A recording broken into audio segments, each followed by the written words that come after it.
Well, hi there. Good morning or afternoon, I guess. How are you guys doing? You could be anywhere in the world, so it could be morning or afternoon. You probably can't hear me too well. I'm wearing a mask in the same way that lots of people who don't know how to wear masks because I want to ask you the question, beard or no beard? So what do you say, beard or no beard? What should I do? Beard? All right, Jaden's the only one weighing in here. Beard it is. Any other opinions? No beard? Uh-oh. Beard. Yay, beard. No beard? Both? Yeah, I did both. You like both? Beard? All right, beard. No beard. It looks like the beard. No beard. No beard. No beard. Beard. No beard. No beard. No beard. Yes, beard. No beard. Not funny. Beard, no beard. Beard! All right. Whew. Glad we got that one over with. Half is still on the table. And I'm open to suggestions still. Oh, by the way, happy World Snake Day. This is the bodacious. I just got a second one. So Michelle designed this shirt. Hopefully it's coming through okay. Michelle designed this awesome shirt. This is actually Shelby, my false water cobra. It's not the water that's false. On the back, it says Clint Reptiles. Well, hi there. It's stinking rad, and I got a white one before, and now I've got the black one too because I love it, and it seems like the perfect shirt for World Snake Day. Dang it! Well, those of you who are no beard people, remember, beards actually can come off faster than they can go on. So make your case. And like, here's my other question: like, how much beard? I have for the whole period of this channel, I've had to shave off my beard periodically for a beard-free events that I have to attend. I no longer have these events, so I'm now free to be as beardy as I want to be. So you know, I could have like a big old ZZ Top beard. Alicia doesn't look like she favors the ZZ Top, but Alicia also likes for me to have some beard. But beards can get out of control. How much beard is too much beard? Should it be like stubble only, or all the way clean shaven so I look like I'm 12?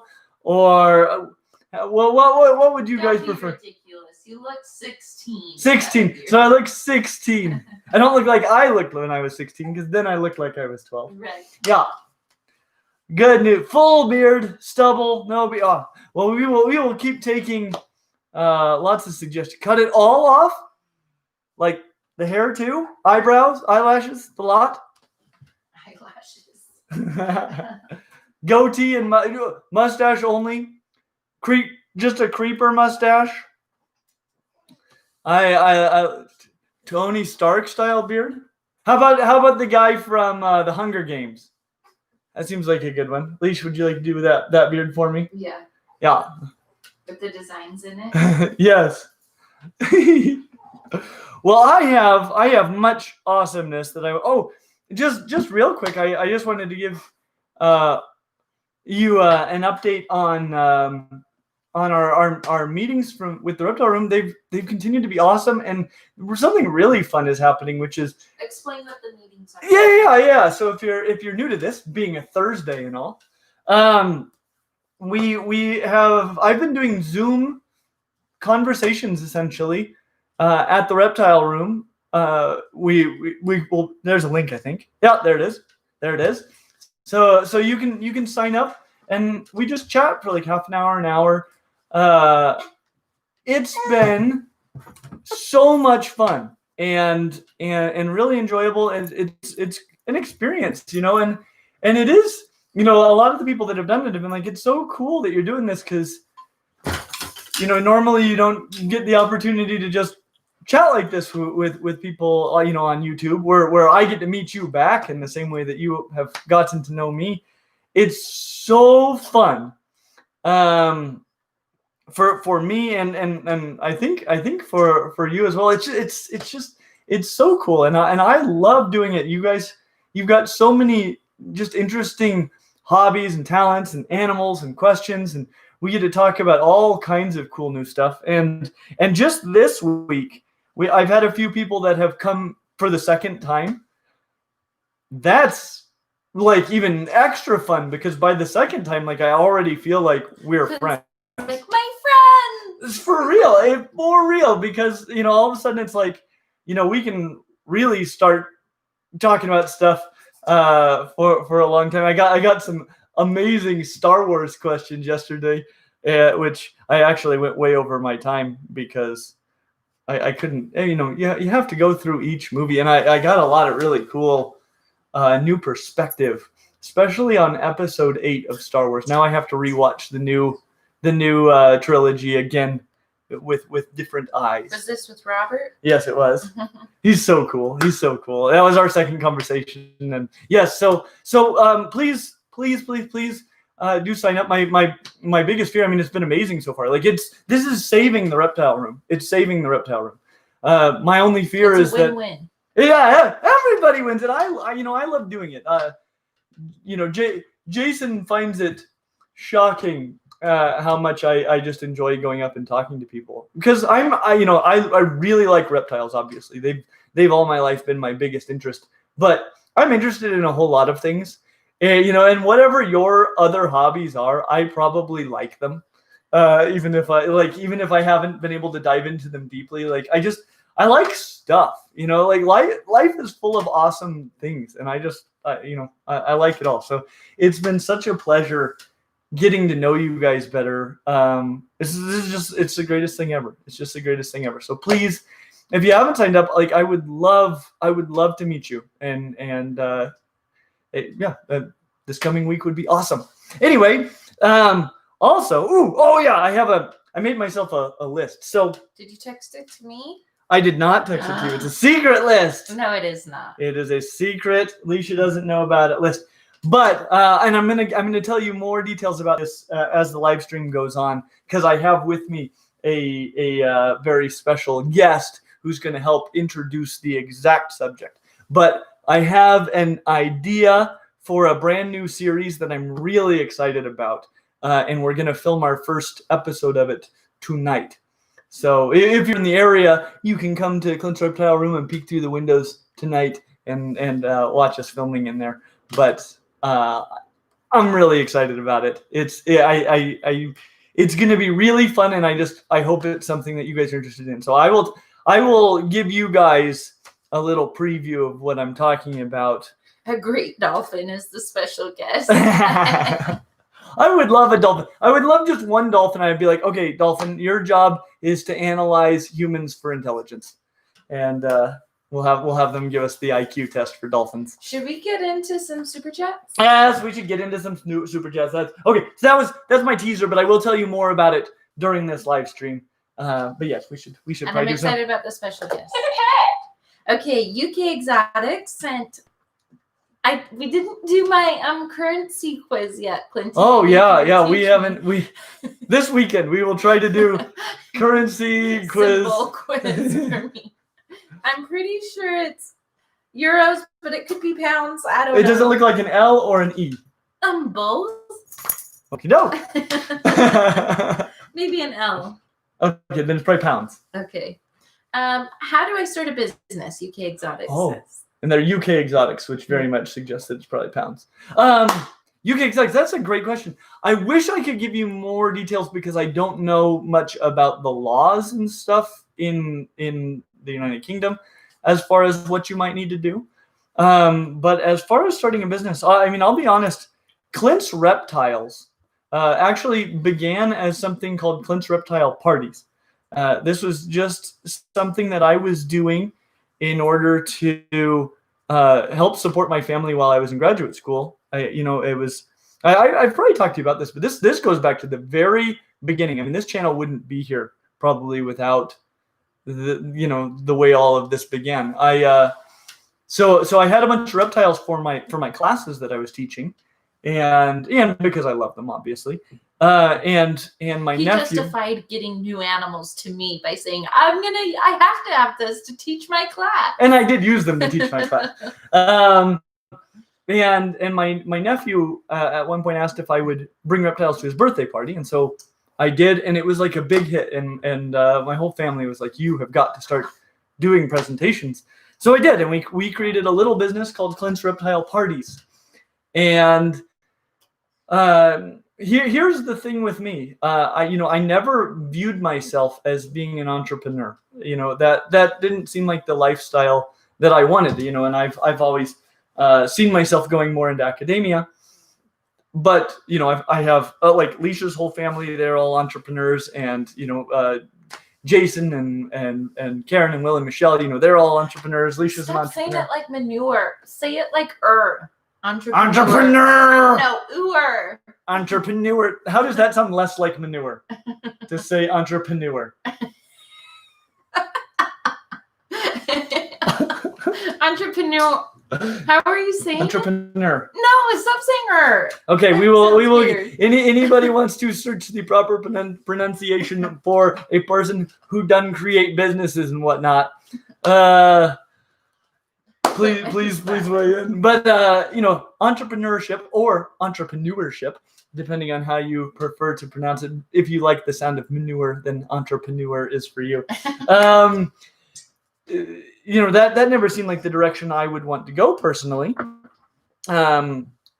Because one of the things is I'm sort of risk averse. Like I'm very good at budgeting and just kind of living within my means. And so if I just have a steady income of some sort, I mean, we've never had a good income my entire adult life because I've been in graduate school, but we've managed to get by just great. And suddenly, well, what I have discovered though, due to all this, is how much I love doing this sort of thing. But it goes back to this Clint's Reptile Parties. And so I did those I've been doing those for years. We still do them. That's essentially kind of what we wanted to grow a little bit also with the Reptile Room, is this outreach program that we've had for years and years and years and years. And, one of the things is we started small and kind of effectively saw, did we have a product that was worth selling? Because I think one of the things that some people do, this is just my thought as far as starting businesses go, is sometimes people get an idea and then they put years of their life and their life savings and they go deep into debt with this idea, even though it's only a so-so idea. Like, I think people should spend a long time in the ideas stage. And we've been very blessed that we were able to start companies very inexpensively, that they didn't have to support us. They just helped us get by a little bit more. And they were sort of a side project. This channel was one of those things, this was Jason's idea, and that's helped. Like, if we had to live on this channel for the last 3 years, we'd all be dead. We'd all be dead because, there's like, it's grown very slowly. It's never been able to pay our bills or anything, but it, it's just been a thing that's grown. And then, suddenly we had this income from that, and the support from you guys that led us to go, well, let's do the Reptile Room. But I would say, just don't dive in too deep until you have a proof of concept for what you're doing, that you have something that people want and that they will actually invest in before you invest all of your time and money into it. Sorry, that was extremely long. I don't know. We have lots of great super chats coming in. Sorry, so you guys. gotta keep it a little shorter. Yes, that's the length of answer you get when you're doing your Zoom calls. Yes, sorry. So let's speed it up. Sorry, guys. Liz Olson, she was supposed to have a Zoom meeting today during filming, but we rescheduled. Oh, thank you so much, Liz. She's amazing. She sent $30. Are you kidding? Thank you so much, Liz. And she said, for the Reptile Room, keep being awesome. Thank you so much, Liz. I can't wait to get to chat with you. Thank you so much for being understanding again about rescheduling. Yeah. That was really nice. And she was really nice when I was chatting with her on the email. I sound like I'm 90 years old. Christia. On the internet? Christia sent $5. Thank you, Chris. Well, hi there. Big fans. My daughter Amy and I will be scheduling a chat soon. Yay! Awesome. I can't wait to get to talk to you guys. Elizabeth Flora, I think you've chatted with her via Zoom, haven't you? She sent $5. Thank you, Elizabeth, and said, "Have you watched Zoo Boomafu yet?" I haven't, but I watched that when I was little. Okay, so Lisa knows it. With the ringtail lemur. Yeah, so and those are the guys from Wildcats. Yep. Yep. I've never heard of it. You had never heard of it? I've never heard of it. I watched it. It was so And it's not a ring-tailed lemur. It's not? it's a lemur, but it's a crazy kind of a lemur that I promised you when we were chatting that I wouldn't remember what it was called because I looked it up. It's not a ring-tailed one. And it was so cute because they would have it like jump on its tail or something. Yeah, they had all the kinds. But yeah, I still need to check out an episode, but it's on my radar. And Owen loves Wildcats now. Mm-hmm. That's a good one. Okay. Which Wildcats was something I hadn't heard of that either, but one of my students one time asked me if I liked Wildcats. I'm like, I don't know what you're talking about. And it is really cool. What a fun show. And Zoo Boomafu. I really liked that. Aquarimax Pets sent $15. Thank you so much. Thank you. Just wanted to support your reptile room. I'm forward to visiting it. So looking forward to visiting. Oh, I'm so excited about having you. As soon as this whole COVID thing's over, we're gonna have the greatest time ever at the Reptile Room, and I can't wait. I'm so excited. Ooh, this is an interesting last name. There's a few ways you could pronounce it, but Anthony, I'm gonna say Simon. Sent $25. Thank you, Anthony, and said, "Can't wait for our meeting Monday, Clint. You're stinking rad, and can't wait for you to meet my blue tongue skink and leopard tortoise." Woo! That's awesome. Thank you, Anthony. I'm excited. Soulless Honky sent $2. Thank you. Soulless Honky. Okay. I didn't even think about it when I read it, and you thought about it. Yeah, well, I heard it out loud. All right, carry on. Hey, Clint, first live stream I've made. So glad. This is kind of fun getting to do this on a Thursday because I think it probably allows a lot of people in here for the first time. Yep. If this is your first time, let us know. Ben Irwin sent $5. Thank you, Ben. Hey, Clint, I try to walk around the lake every night. Any tips for finding snakes? Only snake has been a cottonmouth. Heaps of toads and turtles. Sweet. So if you go, I don't know what the trail is like, but if you go kind of right around dusk when it's starting to cool, the air is cooling down, but the ground is still really warm. That's a good time for snakes. Also, if you go during the day, there are a lot of diurnal snakes, just depending on where you are. Cottonmouths, you're probably somewhere in the southeastern United States. And good find. I would love to find a cottonmouth as long as I found it the good way and not the I stepped on it way. It looks like about 5 people have said it's their first time. And some people said, this is my 6th. Newt Scamander said it's his 16th. Yeah, I believe that. I think Newt's been here all the time. I heard a rumor, and I don't even know how you see this, but I heard a rumor, Newt, that you're like our number 1 contributing person. What does that mean? Like, I think he comments and just he's the most interactive person on our entire channel, which is awesome because like I love your movies. We were just talking about you last night because we know Newt's a good kid. He sent us a letter and a cool school. Carnotaurus school. Yeah, we like him. All right, let's see. Amar, we know Amar. Clint says, "Amar, my friend." Absolutely. Sent 10. It's an E1. Yeah, euros. Thank you, Amar. Hey, Clint, hope you're doing well and the Zoom one-on-one keeps going. P.S. Did you know you're one of the only people I've ever met who pronounced my name right first time? Also, are you actively sponsors? Is his name not Amar? Am I saying it wrong? I think you're good. Okay. We win. Let's see. Are we actively sponsored? No. Are you actively sponsors? Actively sponsors? Mm-hmm. Sorry, you might need to clarify. We have done if you're talking about like having sponsors, we don't have any like consistent sponsors. We have done a few sponsored videos, and we're looking for we're kind of developing those relationships, but seeking sponsors. So we are actually seeking sponsors, but they do have to be companies that we genuinely believe in.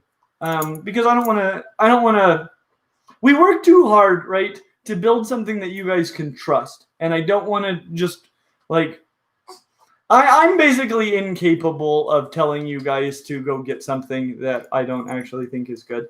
And so when it comes to sponsors, like they actually have to be really awesome companies that have things that I think like I can really stand behind. Awesome. Thanks, Lamar. Let's see. What's MX? What? It has an MX and then a $sign. Ooh. Could be Mexican pesos. Is it? I don't know. They sent 39 of those. This is Chilam. Thank you so much. Any chance of seeing a spiny-tailed iguana video? Oh, yes. See, that would make sense for Mexico, too. Yes. In fact, if you want to specify what kind of spiny-tailed iguana, that would be awesome. The one that I would very most like to cover, in fact, if anybody wants to send me one, I really, really want one of these, is Banana pectinata.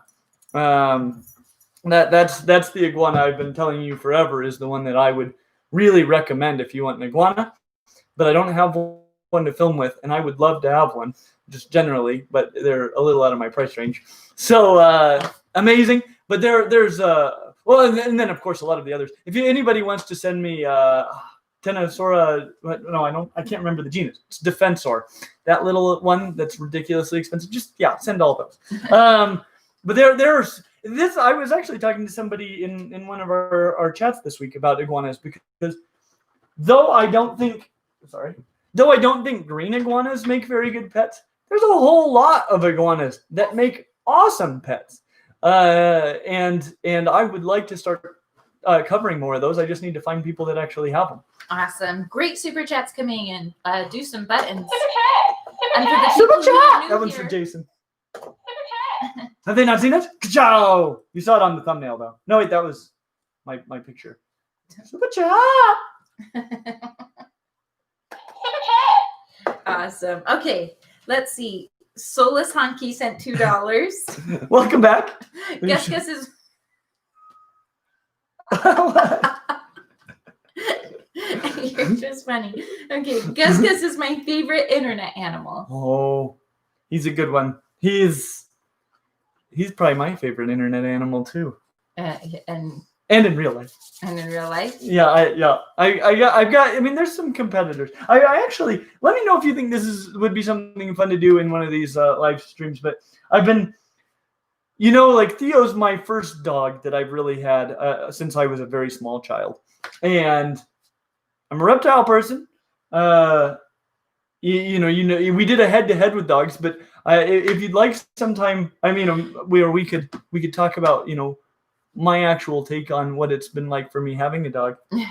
Let me know if that's something you'd be interested in hearing. And stick around for this live stream, Soulless Honky. Yeah. Let's see, Anthony. It could be Simone, but Sime one. Okay. Have Peter's Banded Skinks, and they sent $5. Thank you. Have Peter's Banded Skinks started to become more available captive bred? So since we made that video, it seems like there's been quite a lot of progress made. One thing worth mentioning is they're oviparous, so they lay eggs, even though they kind of appear like a live-bearing skink. As people have started to have success breeding them, it's become quite obvious that they lay eggs, and people are producing them. So they are out there. I don't know how easy it is to find one just yet, but they exist. So I should just tell you this right now. I'm so excited about this news. I just noticed, I don't know how long this has been going on, but I just noticed that a few people are starting to have success breeding European legless lizards, which one of the main reasons that I've never covered those is because they're amazing and they were impossible to find captive bred. And I think they're still borderline impossible to find captive bred. Oh, by the way, they hatch out black and white striped, but they are now in existence captive bred, and that means we're figuring them out. And so someday soon you might be able to get a captive bred Skeltopusic European legless lizard. Awesome. Lauren Bevel sent $10. Holy smokes! Thank you, Lauren. And this is a great question. They say, "Hi, Clint. My 7-gram male hognose snake came home on Tuesday, and today he ate like a champ. I noticed he's spending his time on the cool side, 76 through to 79. Warm side is 88 to 94. I assume that's normal. Thanks." Yeah. I mean, as long as he's got the option and it's not just that he's like got a hide on the cool side that he really likes and not a hide on the warm side, then yeah, just let him do what he do. Awesome.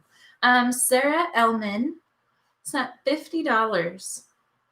Thank you so much, Sarah. Thank you for providing everyone with information on proper care, handling, and age appropriateness of different reptiles. Keep doing what you are doing for kids that love reptiles. Thank you so much. That is so generous of you, and thank you for the kind words as well. We intend to keep going. We believe very strongly in what we're doing here. Awesome. CHF. What currency is that? I don't know. Are you looking it up? No. Oh, okay. Jason was texting me. Oh. This is from Renifer. Hello from Switzerland. Okay. Switzerland. Yeah. Okay. Here we go. Hello from Switzerland. Thanks for telling us where you're from. It's wait. They're saying lag. Is everybody seeing lag or just Michael Fitzhenry? Do you have plans to do a video on nidovirus, serpentinovirus? I've been hearing a lot of buzz about it recently.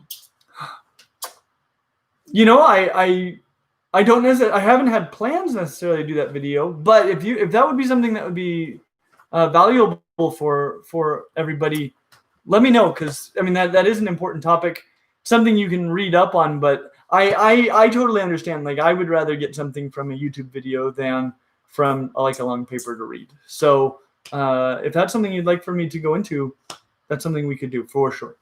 Okay, this is cool. Catboy Romeo. Hey! Sent $5. Thank you, Catboy. Thank you. When do I know if my snake is big enough to upgrade to larger rodent feeders? P.S. The name isn't a reference to a show. It's from Run Escape. Oh, Catboy Romeo. They're both characters from PJ Masks. PJ Masks. So how do I know when my snake is big enough? Emily, actually, a year ago or so, she made a really good video on appropriately sized feeders. And it varies a little bit depending on the type of snake. So boas and pythons tend to eat slightly larger feeders for their body size than do colubrid snakes. But generally, something that's just a little bit thicker than the thickest part of their body is something that can be appropriate. I also find, some snakes feed more readily on smaller feeders than larger feeders. And I guess it's like, if you feed a feeder to your snake and you can't even tell it is eaten right after it eats, it's probably time for a bigger one. Awesome. Let's see. Kim Spilker sent $5. Thank you, Kim. Clint told me to get a corn snake, and I got her today. Happy National Snake Day. Oh, what a perfect day to get a snake. That's awesome. Sherry LBW, tell me who that is. Sherry? LBW. LBW. Gaboon Viper. Oh, see, I'm putting everybody together. Thank you so much, by the way. I still love it. It's in our set. You'll start to see it soon. Yep. They said $5 and said, I have to choose between a Chihuahua or a Guard. What is your opinion? Chihuahua, but that was okay. If somebody was giving me one or the other, I would pick a Chihuahua. I really like the Chewies. And Gargs on it, to be perfectly honest, because I love Gargs. And I think Gargs are great pets. They're both equally great pets. It really, to me, just comes down to the look of them. I really like the mossy patterning of the Chihuahuas, and I love the shape of the Chihuahua. The Chihuahua is like the most perfect gecko shape, in my opinion. And the Gargs, to me, that is like the gecko that I can afford that almost has this cool of a pattern, because a lot of them have this sort of modeled almost a cool mossy pattern like the Chihuahua. But if I had the choice, I'd go Chihuahua. Awesome. Do you want to go to Patreon, or do you want to bring out a special guest? Oh, wait. Well, let's see where I land on my. Okay. Oh no, I have a question. I've maybe run this by you guys before, but I really want your feedback because I really want to put the pressure on Jason to do this. So, as we talked about in the King Cobra video, our group of friends all came together because we enjoy playing board games. That's what originally brought us all together as friends. But since then, one of the things that Jason especially likes to do, and we all get to participate whenever we do one, is he likes to do like a taste off, especially for foods, but also for other things that that aren't a taste off, but like a trial. But where we set up like a bracketed tournament, and he gets a whole bunch of like different kinds of peanut butter or barbecue sauce or whatever it might be. He's done root beer, and we've done apples. Yeah. And we've done chips, like tortilla chips, and so many, and they're super fun and super informative. Like we usually walk out of there like, okay, from now on, this is the peanut butter that I eat. Jason discovered that his favorite is store brand Western Family peanut butter. That's his favorite peanut butter. Mine is Peter Pan. So I buy they're really, really helpful. And it's also like a lot of times we find that there are some that like nobody likes. And it's just really fun to do. And I really think that Jason should create a new channel, and we should just, maybe once a month do one of these taste tests, as a big bracketed tournament and make a video of it. And I think it would be a lot of fun. But let me know if that's something that you guys would be interested in seeing from our entire crew. But I think it would be awesome. I think it'd be really stinking fun. rad, if you will. Some people are even, looks like they're into it. All right. Some more super chats come in real quick. Jason, let's, as soon as this quarantine's over, let's film our first video. Yes. Yeah, because it's hard with the masks on. Yeah. Right. Doing a taste test, like, it's messy. And, Okay. Sorry, guys. Sorry, guys. Sleep Gleamer sent $5. Got to support fellow Utahns. Wife and I recently got a crested gecko and love watching your videos. Thank you so much. Excited for you. Thank you so much. Anthony Simon or Simone sent $2. Just curious what 4 snake species have bitten you. Okay, my 4 snake species. Number 1, Everglades rat snake. Number 2, Puebloan milk snake. Marlin, my Puebloan milk snake. So, I'll mention some things. Everglade rat snake, that was when I was in high school. It was my pet, and he just bit me on the arm over and over and over and over again. And the next time, I was pretty nervous about handling him. Never tried to bite me again. The next one was Marlin, my Puebloan milk snake. I was in the middle of a class, and so I wasn't watching him. This is how they get me now. I wasn't watching him, and he was just a lazy biter. He just bit into me, and he left 2 holes. And I'm like, oh boy, I'm pretty sure he's a Puebloan milk snake. But if you've seen snakes like the aquatic coral snake, there do exist coral snakes with that banding pattern. So I'm like, pretty sure I'm gonna be okay here. And it was fine. Number 3 was a bona fide venomous snake. That was the Your shirt. false water cobra. This one. Old Shelby. It's not the water that's false. And not the water that's false, because a lot of people thought I was gonna die. Like I get comments all the time. He's like, he's dead. It's like, no. He's a false water cobra. If I die, I'll be the first. Please don't die. Yes, I try not to die. but so that was number 3, and number 4 was at Tinley. Let me know if you're on here, by the way. Somebody had just gotten a ball python. You got bit at Tinley? I got bit at Tinley. I didn't know this. Somebody had just gotten a ball python, and they wanted to show it to me. And again, Marlin, I was with a class. Shelby, I was talking to a camera. This one, I was talking to the person about their snake, and so I'm not watching the snake. And that one got me. And I almost got bitten by another ball python at Nerd that struck at me while I was handling it. They'd handed it to me, and I was presenting to a group. Always when I'm not watching the snakes. If I'm watching the snakes, it's really easy to read them. Ball pythons are really easy because they're grumpy, but they don't strike the hand that's holding them. So you just don't come at them. But I didn't notice they were grumpy. And so 4, 1 really close call. Awesome. Natasha Peterson sent £5. Thank you, Natasha. Thank you so much. Hi from the UK again. I'd love a video on fat-tailed geckos for when I finally convince our landlord reptiles don't destroy a flat like furry pets do. It's true. I would like to do a video on fat-tailed geckos as well. I see babies for sale from time to time, and I'm like, oh, maybe I could use a baby, but I would really like to show you guys an adult. They're great. They're great. Awesome. Let's see. And thanks for telling us where you're from. It's really fun. Oh yeah, it is like, and now that I'm getting to meet you guys from all over the world, it's just so fun. Like, we've got friends everywhere. Yep. Amanda Cook, which is Ramen Reptiles. Oh yeah, absolutely. And we showed off her little thing. And Sherry LBW. LBW Yeah. is the Gaboon Viper. Okay. Amanda Cook, and I saw this question on the Patreon questions too, but she sent $5. Thank you, Amanda, and said, how's your Lacerda doing? Also, do you know of a local breeder for them? I've been looking everywhere. Okay, so Jill Lacerda is doing awesome.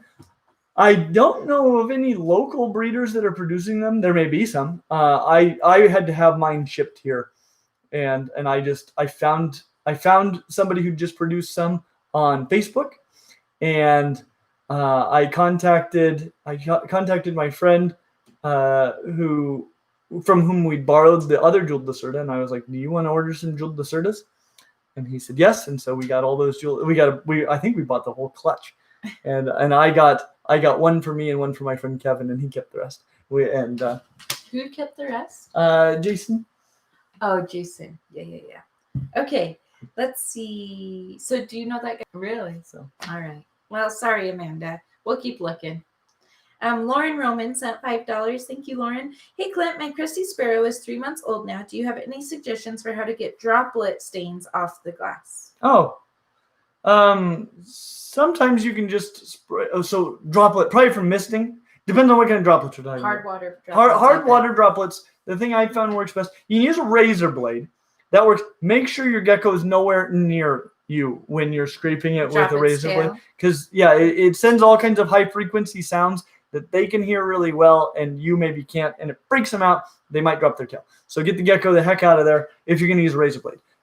Vinegar also is just really good. Yeah. So just use white vinegar on like a paper towel and rub them all off, and then use water to get the vinegar off. And that's my best trick. If you guys have better tricks, please let me know, because I've always had hard water, and it's a pain in the neck. I'm honestly, with some of the prettier tanks that I'm building at the Reptile Room, I'm like, I can't battle this hard water anymore, so I've been buying purified water.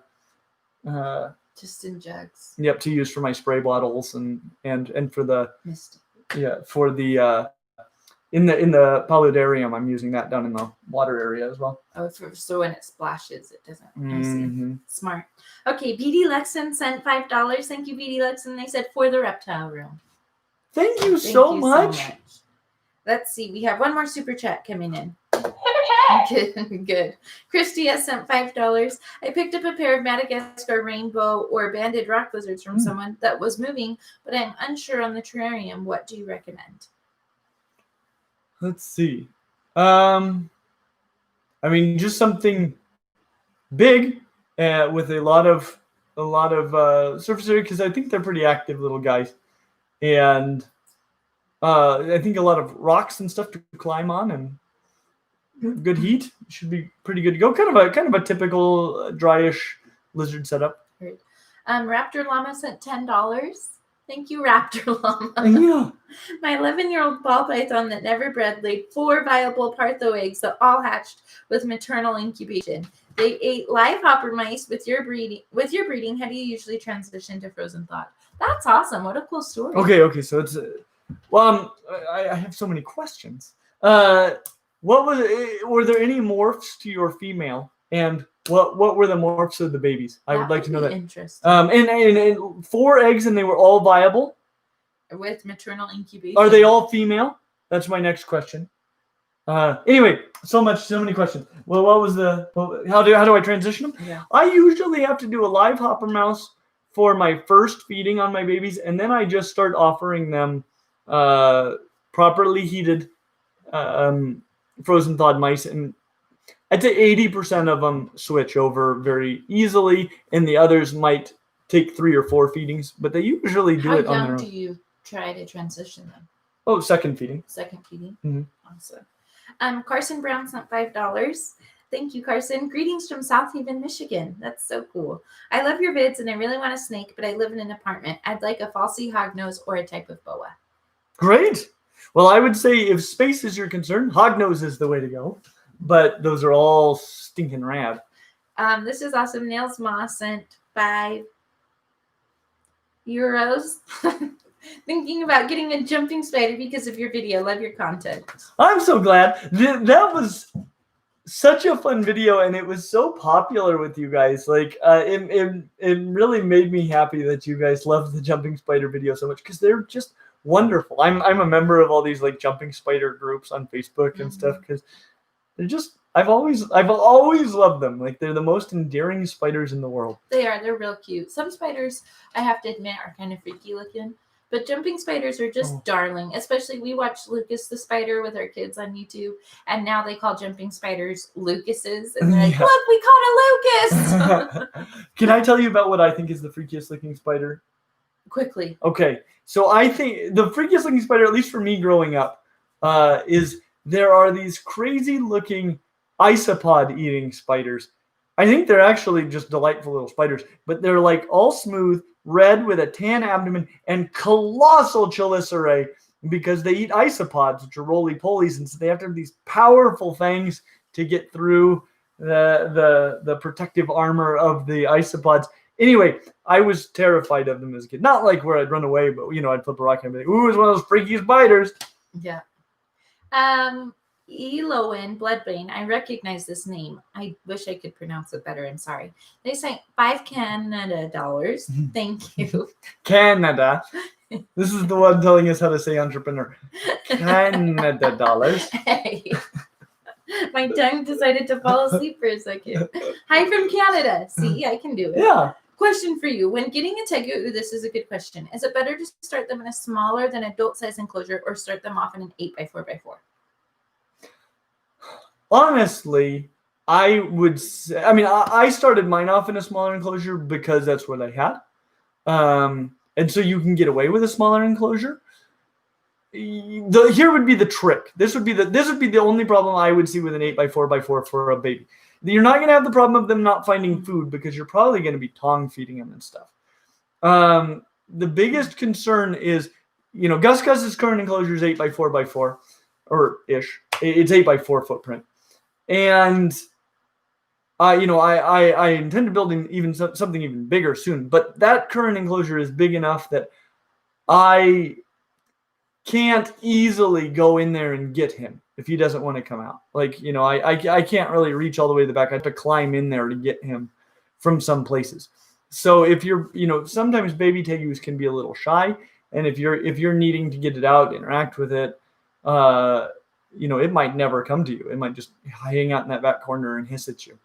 And so, that could affect your relationship. At the same time, they're extremely food motivated. So as long as you associate your interactions with the potential for getting fed, it'll probably come like Gus does every time.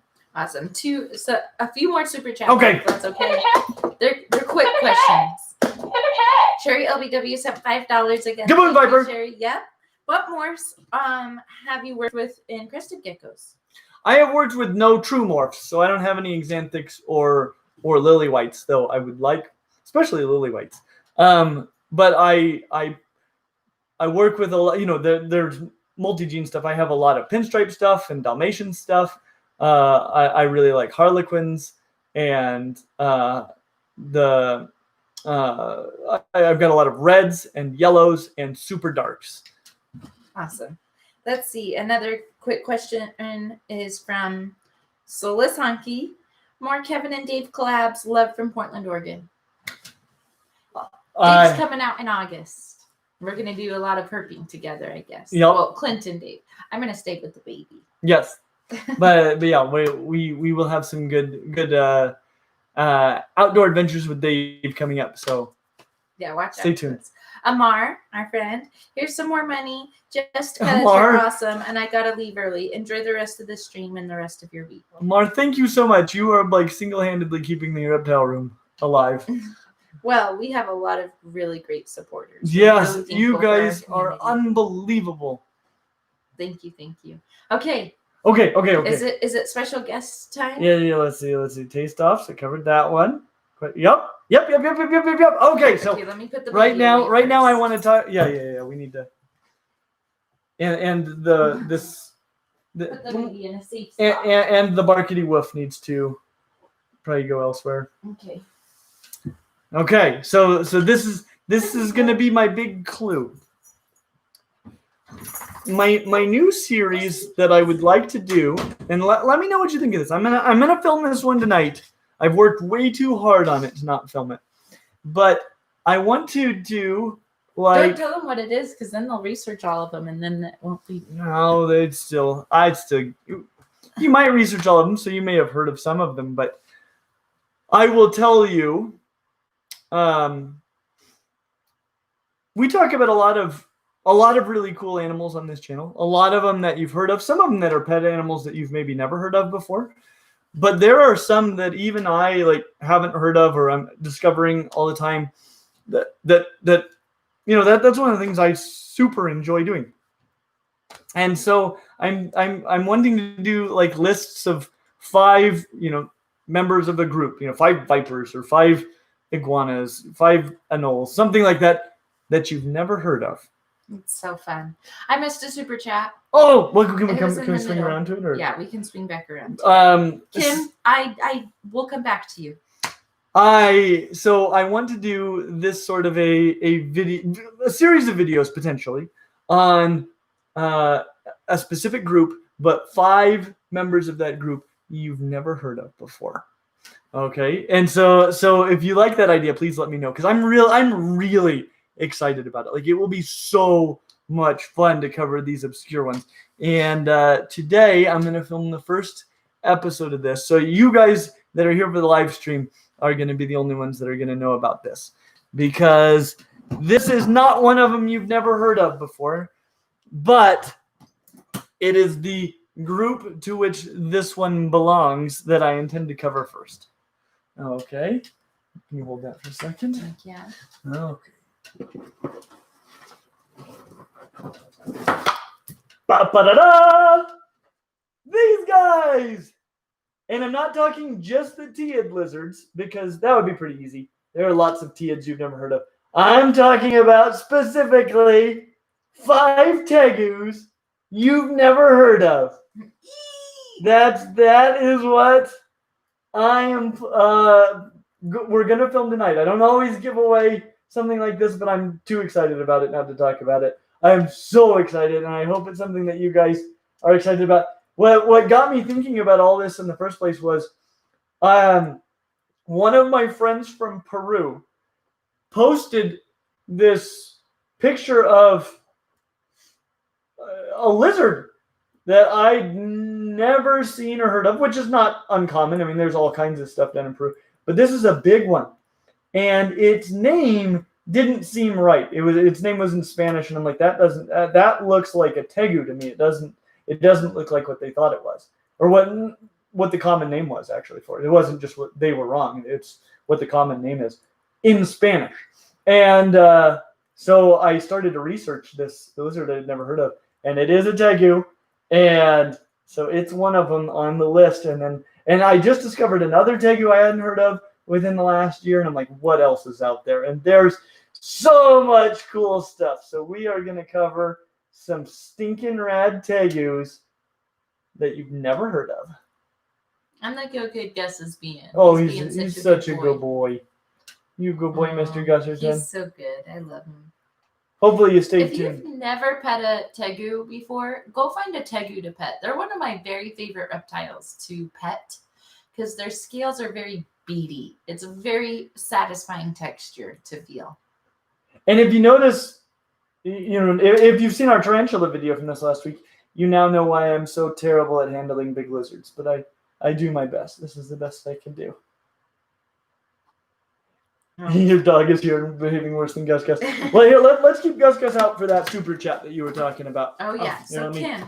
Let me get him in a more comfortable position for us both. Says, sent $2. Thank you, Kim. Is a hog nose a bad idea with young kids in the house? No, a hog nose is a great idea all the time, unless you can't feed stuff to a snake. the main thing is, I mean, it also depends on how much you can trust your children. But try to educate them, and let them know. The biggest thing is going to just be to make sure that they don't get into the snake when you're not around, and mess with it or let it escape. Anthony Simone or Simon for the Reptile Room sent $5. Thank you for the Reptile Room. Can't wait for our Zoom Monday. Big fan here from Long Island. Can you actually repeat that one? I was. Yes. For the Reptile Room. Can't wait for our Zoom Monday. Yay! Big fan here from Long Island. I'm so excited. It'll be wonderful to get to meet you. Thank you so much. And Chi Pearson sent £3 with a pear doing a fist bump. A pear? Yeah. Right back, catch a pear. I always think that it's a what are those common birds? A kiwi? No, Yeah. common birds. Yeah, they're all over cities. Oh, pigeon? Pigeon. A rock dove? Yeah, a pigeon. I always think that the pears are pigeons because they're the same shape. I love it. Are we gonna put Gus away? Do we have any questions about Gus? Yeah, anything you want from Gus while he's out? He's such a good boy. You're a good boy. And I need the charger. Gus, I almost everybody when we talk, they want to meet Gus, and so I get Gus out. And then he can see you in the Zoom meeting, and he can see you on the screen. He's always smelling you. He's like, this guy doesn't smell like anything. It smells like a computer. It's the weirdest. But during one of them, I set him on the couch, and he just bit the couch. He's like, ah, and he was trying to death roll, and I pinned him down so he wouldn't death roll, mostly to practice what to do if a tegu ever bites you. Oh, by the way, here's a little tip for the day. If you ever get bitten by a big lizard, a lot of people don't know what to do. And what you do is you pin that lizard to yourself so it doesn't roll, because it's when it rolls that it's going to do tremendous damage. If you can just hold it to yourself until it is, decided it's had enough of this, it'll just let you go and you'll just have a few minor puncture wounds. But if you let it spin on you, don't let it spin on you. Same thing with a crocodilian. Is he fully grown? How much does he weigh? Somebody booping, kissing. What is the reason that he's sticking his tongue out? Oh, these are all great questions. So he is very approximately fully grown, though most reptiles have indeterminate growth. So they keep growing their whole lives, but once they reach sexual maturity, their growth slows down tremendously. He weighs approximately 1 metric Gus. I don't know how much this is. What do you think? I have no idea. 15 pounds? That's what I was going to guess. Maybe 15 pounds-ish? About the same as Theo? Let's see. Well, why is he sticking his tongue out? What a great question. So the teid lizards, all of them, they've got a bodacious forked tongue, like snakes or monitor lizards.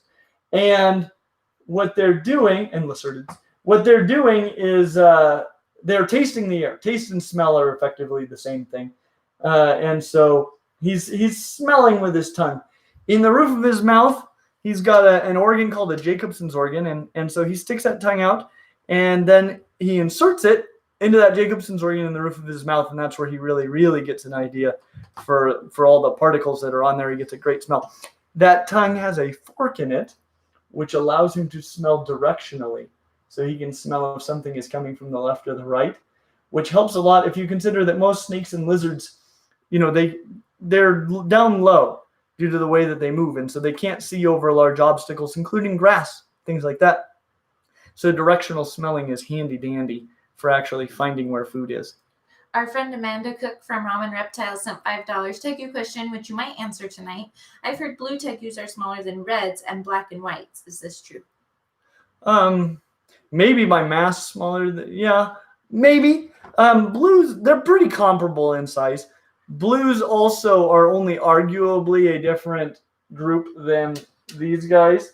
It could be that they're just a locale, and it could be just that they're effectively just a line-bred black and white tegu.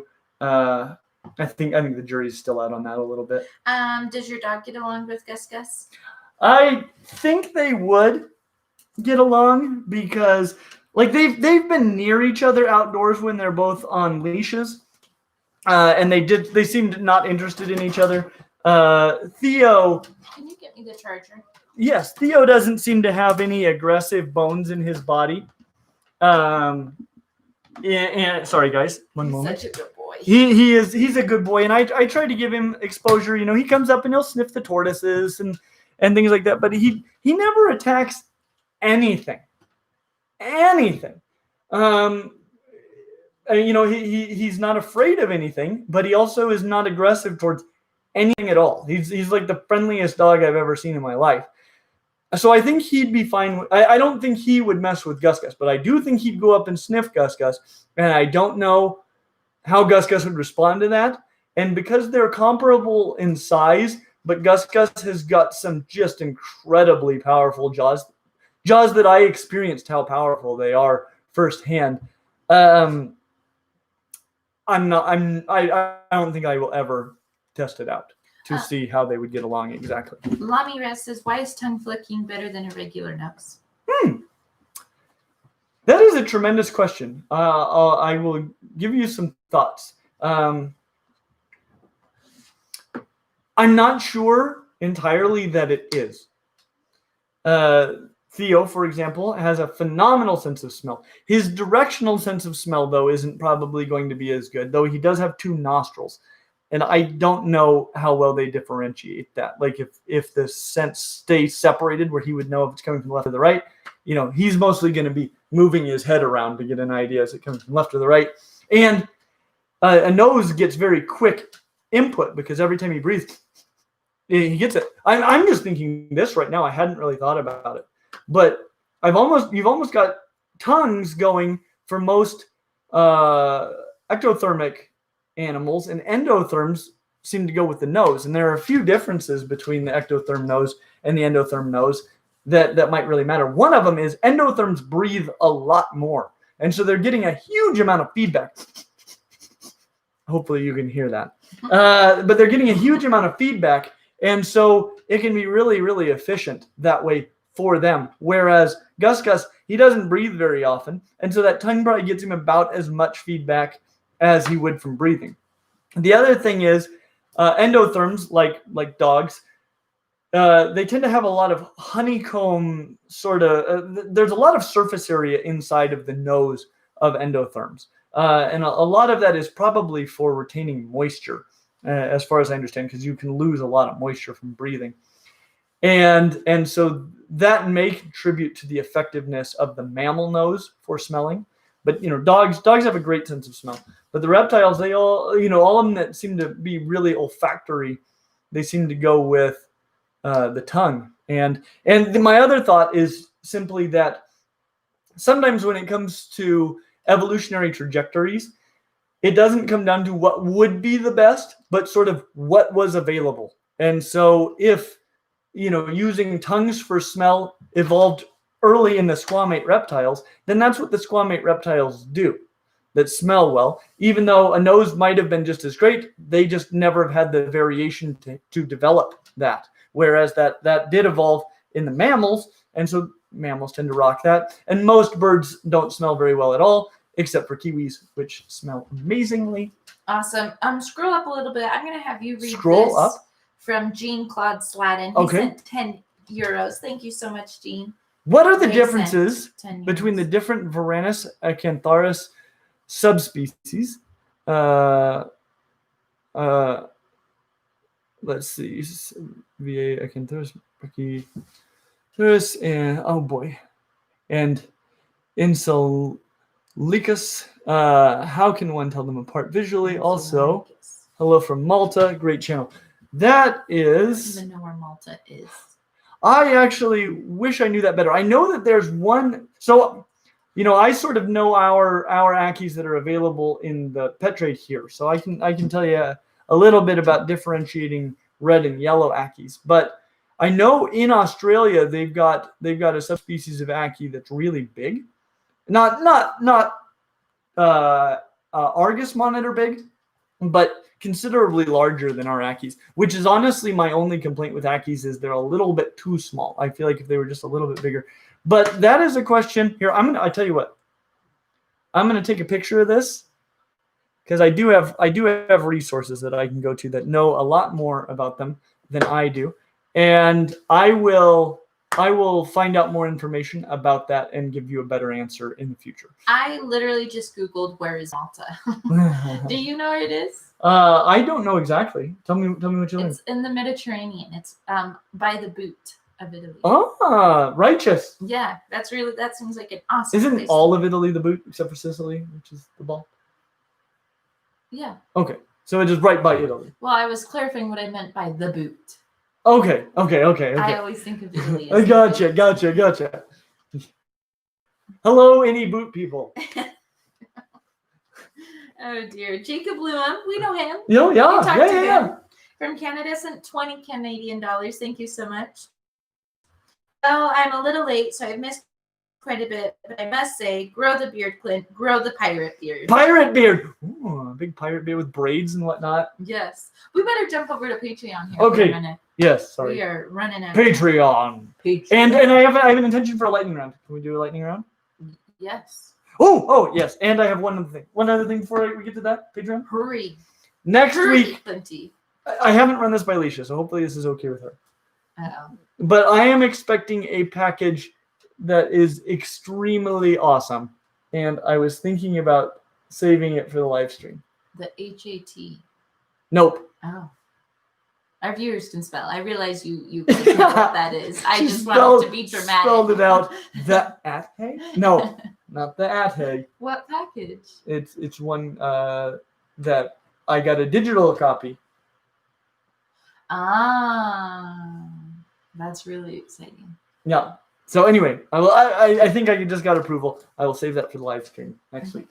Yeah, that's exciting. Okay, Patreon. Stephen Brown said, "What are the easiest feeder insects to keep?" Woo! We have a whole video on that. So in that video, I covered dubia roaches, which are the ones I would recommend to everybody and everyone, unless you live in a place that you can't have them. Crickets are the worst, really, for keeping, but they are a great feeder. Superworms and mealworms. Mealworms are great. They're like self-sustaining, awesome. And Drosophila fruit flies. It really just depends on what you're feeding. But there are other great feed out there too. I wish we had locusts. I know in Europe, I think you guys have a lot of access to locusts, and we just don't. Those would be a great feeder. Hornworms can be really great, but they're a pain in a lot of ways. There are a lot of great feeders. Let's see. Garrison Sim says, in keeping intermediate or advanced reptiles, do you think that research and planning can be used to supplement experience? I've noticed that some people suggest you do your homework and prepare, while others say that years of experience are required with beginner reptiles before considering something more difficult to care for. I can see both sides and wanted your opinion. Yep. Okay. So this is a very controversial subject. So I'm glad we have some time to dive into the controversial subjects. Essentially, the question is, do you need beginner reptiles before you're ready for intermediate or advanced reptiles? And I lean a little bit more on the side of, yeah, you probably should. I do think it is technically possible to do your homework so well that you're ready for an advanced reptile as your first reptile. The difficulty with doing that is just that a lot of what you'll read and study will be things that you won't really totally comprehend what they're saying, until you've, done stuff with humidity and hotspots and UV and, until you've researched what that really is. As you're reading about it, the lingo might not make sense to you. And so getting a reptile first that will be more tolerant of your mistakes, because that's what a beginning reptile is. A beginner reptile is just as cool as an advanced reptile. It just happens to be a species that is more mistake tolerant. And so, you're just way more likely to be successful with a reptile that's mistake tolerant because you are likely to make some mistakes. The only way that I would say you should dive into an advanced reptile is if you essentially apprentice with somebody that keeps that reptile for a while, so you can see exactly what they're doing. And then I wouldn't even really classify you as a beginner anymore. You just didn't happen to own the reptiles you've been caring for. Awesome. Elizabeth McGovern, who you've talked to via Zoom, you guys got to have a fun chat, adopted a wonderfully cuddly baby ball python from our local reptile rescue last week. She's very underweight. Rescue already got her started on getting weight back up. They're amazing. Any tips or experience with ball pythons not eating? We know she's underweight and terrified of the tongs. P.S. Was great getting to live chat last week and see your reptiles. Our bull snake arrived from Emily at Snake Discovery. Oh, I'm so She's excited sassy. for you. Yes, I've been seeing her as, she like waves her hand in there, and they're all like, that's just part of being a bull snake. But let's see here. As far as getting weight back on a ball python, one thing I've discovered sort of recently is there are some of my ball pythons that don't really like rodents, but they do really well on frozen thawed chicks. So that might be something worth trying out if you're having trouble getting it going. Also, and this is a controversial thing to suggest, but sometimes I'll have a snake that just will not take anything but a live feeder. So sometimes if you're really worried about your snake dying, that's a potential option. African soft furs, I've never actually gone this route myself, but this is a more natural prey source for them. And a lot of people, so these are African soft fur rats, and there are a lot of people that breed them specifically for ball pythons because apparently they feed on them very readily. Let's see. This is Anthony Simone. By the way, these are all Patreon questions. Patreon. One of the perks of being a patron at Patreon is Jason puts out a thing. I don't know what it is on Patreon. Let them submit questions. Yeah, let them submit questions, and we read all of these questions during the live stream. So, Anthony. Are we in lightning round? Should this be lightning round time? Let me check my fancy list. Let's see here.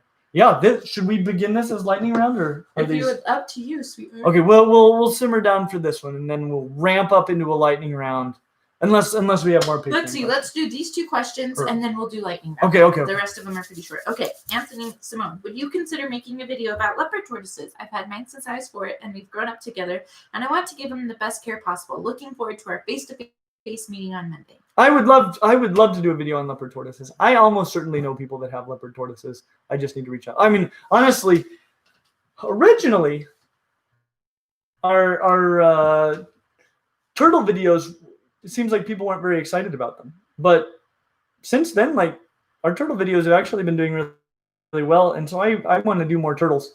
And I actually own 2 species of tortoises that we haven't covered yet. And then we need to do leopard tortoises and all kinds of cool ones. We do have a stinking rad turtle video coming out soon now. Awesome. Hello, Clint. This is from Robert Watson. We've heard from him. Any recommendations for the cleanup crew insects in a semi-arid bioactive enclosure? So far, I've had mealworms, morio worms, and orange isopods mentioned to me as possibilities. I've also heard some good things about blue death feigning beetles. Mm-hmm. P.S. Awesome to chat with you again yesterday during the one-on-one. Oh, I really like all of those suggestions, by the way, and it was wonderful chatting with you. It kind of depends, some of those are going to get eaten by your inhabitants. You've got to be careful with some of them because they potentially could nibble on a weak reptile, and so. But yeah, some of these more dry tolerant isopods. I also find a lot like with springtails, if you just have an area in the tank that is moist, which is usually a good idea anyway, then springtails will probably be okay as well. Awesome. Are you ready for lightning round? Okay. Wait. I need to get in the zone. You guys ready for lightning round? We don't have any more. The tip of the tongue. We don't have any more super chats. We do. I want to do lightning round, and then we'll go back over there. Okay. The tip of the tongue, the lips, the teeth. Is that what the tip of the tongue, the lips, the teeth. The tip of the tongue, the lips, the teeth. Getting prepared for lightning round. All right. You ready? Yes, I am. All right. Sarabina Clapp says, is it possible to get bearded dragon senses enrichment in their enclosure? Senses enrichment? Mm-hmm. Absolutely. You can give enrichment to bearded dragons in their enclosure. Just all sorts of new things to explore and smell and taste and touch. Claudia Wood said, would you ever consider doing a video on mangrove monitors? You need to speak a little bit more slowly so they can hear. No, they don't know what the question. Okay. Would I ever consider doing a video on mangrove monitors? Yes. Heather Phillips, would you consider doing a video on African house snakes? Yes. Nick Bohannon, once the reptile room is open, do you plan on becoming a licensed reptile rescue? No. But. Sorry, this is not very lightning. I don't want to be bringing in a whole bunch of rescue animals to the reptile room because of the concern of spreading diseases to the animals in the reptile room. But Michelle grew up in a animal rescue, and she has kicked around the idea of opening. She didn't grow up in an animal rescue. You sound like she was one of the animals. Yes, she did. Rescued. She totally did. She grew up owning and managing, and she totes grew up in an animal rescue. Michelle, you weigh in here. Did you grow up in an animal rescue or not? And and she has seriously considered potentially opening one. What do you guys think of that idea? Okay, good. Elizabeth Flora, will you have interns/volunteers at the Reptile Room when it opens? I'm available. Enjoyed the one-on-one Monday night. Definitely recommend it for anyone considering it. Yes, we absolutely will. And I've been wondering how to get them, and just recently I've decided it should totally be from you guys, because that passion and enthusiasm is what matters to me the most. Is Elizabeth Flora our BYU friend? I don't know about BYU. Her husband went to BYU or something? Yeah, no. It's a different Elizabeth. Well, I gotta get my last names. I don't remember my last. Yeah, there's been a lot of Liz's, so I need to sort through my Liz's. Aquarimax Pets, Russ Wilson. Have you ever kept some sort of skinks? Chelicides octulatus. That's probably oscillated skinks. Oscillated. I have not. Cythera says, I really want a panther chameleon, but I've heard they're easy to kill. How do I not kill one? We have a whole video on them. Definitely check them out. They're one of the hardier chameleons, but chameleons be tough. Betty Morgan, can you talk about identifying Argentine tegus, especially any morphs or hybrids? My tegu was a rescue. One was sold as she was sold as a red tegu, and she has the two scales between her eye and nostril, but she is growing bigger than one would expect a female, and she has a lot of black mixed in with her red coloring. She has black on top of her head, on her legs, and a nice black pattern on her back, reminiscent of a hatchling that has gotten past green. Okay, so she may be a hybrid between the black and white and a red tegu. That is totally possible. The two scales does indicate that it is probably not a Colombian tegu, because one scale for the hopefully that makes sense. One scale for the Colombians, and what was the rest of that? And just as far as checking if it's a male or a female, lightning round. On males, there's a big scale right there, and you can feel it. Back leg. Yeah, right behind the back leg. You can see it and feel it. It's a big, round, kind of dome-shaped scale. You can tell from a pretty young age if it's a male. So, yeah, if it's been missexed for you, you can just check for that scale. Andrew Pearson, that's on different bird eater tarantula species. They're monsters. And Jacob, should we cover one? I'm curious if you've come across golden-tailed geckos. Strophophorus taenic. These scientific names, guys. Taenicata. They have a really cool coloration. Apparently, they have a crazy defense mechanism where they shoot some really stinky liquid from the top of their tails. There's several interesting videos on this on YouTube. This is a common defense strategy in the gecko world. And have you come across any available as a pet in the U.S.? Whew! There's a lot to that one for a lightning round, but I have not seen a ton about them. It's definitely one I'd have to do some pretty heavy research on. That sort of a nasty secretion is something that is not super common with geckos, but it's not unheard of either. There are other crazy gecko defense mechanisms as well. Like, not a gecko one, but the horned lizard. I had no idea it shot blood out of its eyes. Who doesn't? Lightning round. Nick Moore, how do you feel about human rock iguanas as pets? I feel very similar to the way that I feel about the other Cyclura iguanas, like the rhinoceros iguana that we've done a video about. They're actually really cool. They live a really long time. They can lure you into a sense of security and then potentially do some pretty tremendous damage. So you just always have to be a little bit on guard. Amanda Cook at Ramen Reptile. She did this as a super chat, but there is an additional question. Do you have any recommendations for local jeweled lizard breeders?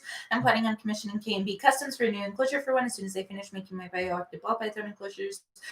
However, I've been struggling finding a local breeder. Okay. Yeah, I still no. Still no. Not that I know of, but if you are a local breeder in the greater Utah metro area, let us know. In fact, if you just have jeweled lizards anywhere in the United States and you're willing to ship to Utah, please let us know, because I know somebody who be looking. Lauren Roman, this is a super chat, sent $2. Thank you, Lauren. Sparrow just jumped onto some paint. Will he be okay? Oh, if it's a water soluble paint, this is not ideal, but get them on some wet paper towels and just let them run around on there for a while. Get all that paint off.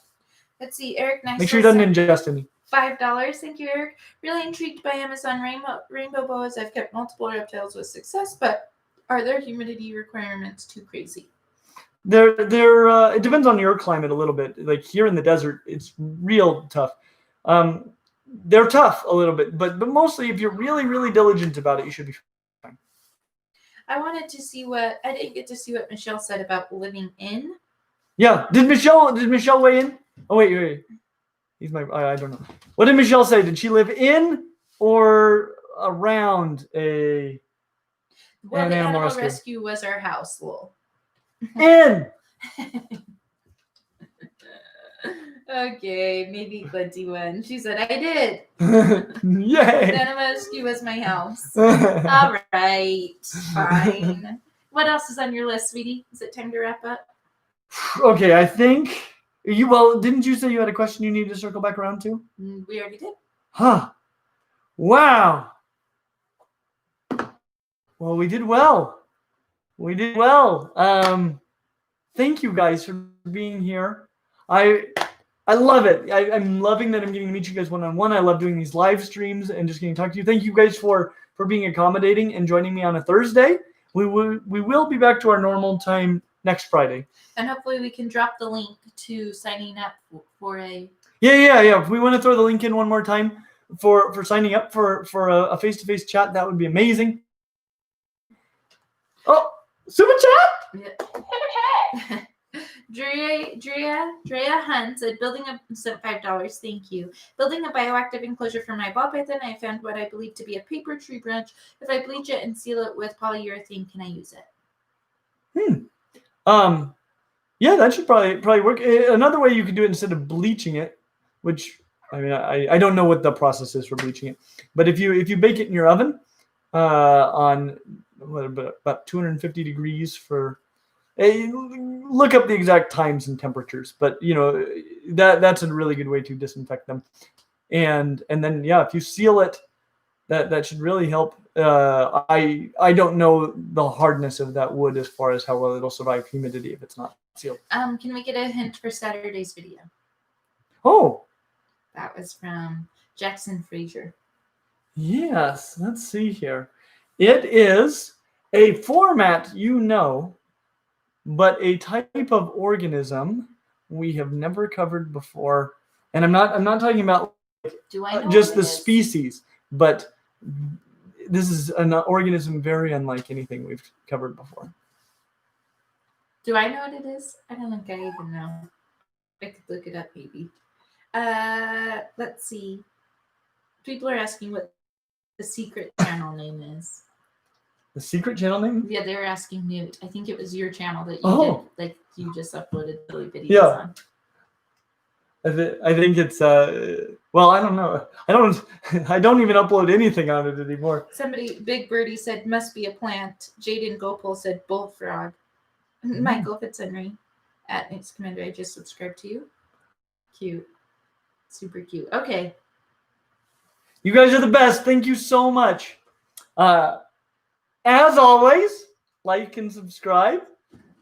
Don't forget about these cool shirts. Sign up, chat with me. Thanks for your support. Thank you guys so much. You are incredible. You're keeping the dreams alive. Hope to see you real soon.